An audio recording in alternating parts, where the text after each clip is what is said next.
La ténosynovite. Chaque tendon dans le corps dispose d'un revêtement protecteur appelé la gaine synoviale. Cette gaine produit un liquide synovial qui maintient le tendon lubrifié. Une blessure au tendon peut entraîner un dysfonctionnement de sa gaine. Si cela se produit, la gaine peut ne plus produire de liquide synovial ou peut ne pas en produire assez. Cela peut provoquer une inflammation ou un gonflement de la gaine. Ce problème est connu sous le nom d'inflammation de la gaine synoviale, ou la ténosynovite. Qu'est-ce qui cause la ténosynovite ? La ténosynovite est généralement le résultat d'une lésion du tendon, du muscle ou de l'os environnant. Ce problème n'est pas limité aux athlètes et apparaît chez les personnes qui effectuent une variété d'activités en faisant des mouvements répétitifs, tels que le travail à la chaîne, le désherbage et la dactylographie. Les personnes occupant certains emplois semblent présenter un risque plus élevé que d'autres, notamment les charpentiers, les dentistes, les musiciens, et les employés de bureau, etc. C'est le plus souvent dans les tendons du poignet, des mains et des pieds qu'une blessure peut arriver suite à une activité de stress répétitif ou une activité physique prolongée, telle que la course à pied. Rester dans la même position pendant de longues périodes entorse et foulures soudaines. L'une des ténosynovites les plus répandues est la ténosynovite de Kervin. Il s'agit d'une inflammation douloureuse des tendons au poignet et au pouce.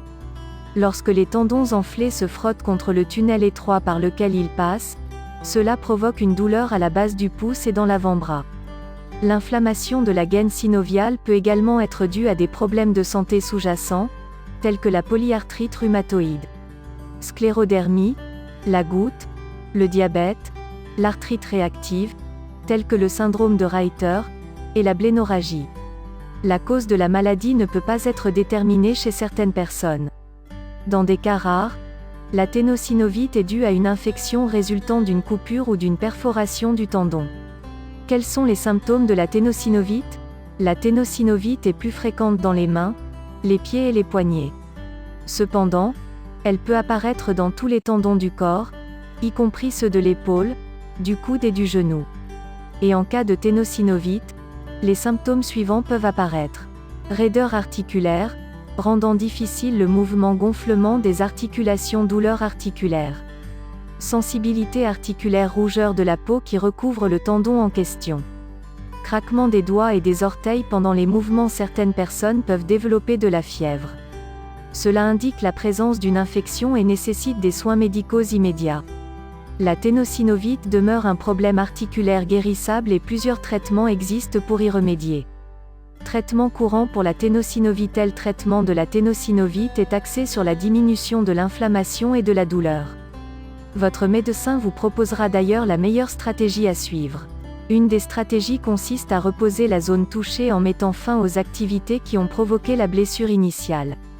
Il est alors recommandé d'utiliser une attelle ou un bandage pour immobiliser la région endolorie. L'application de chaleur ou de froid peut également aider à réduire l'enflure et la douleur.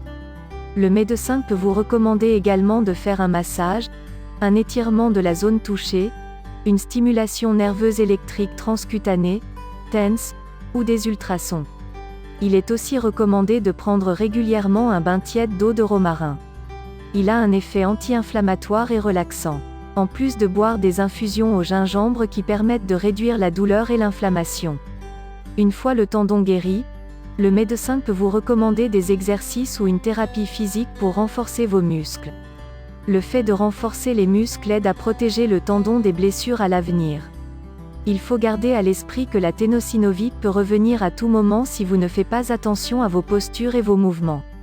Dans le cas d'une ténosynovite récurrente, le médecin pourra vous recommander une intervention chirurgicale pour remédier à ce problème.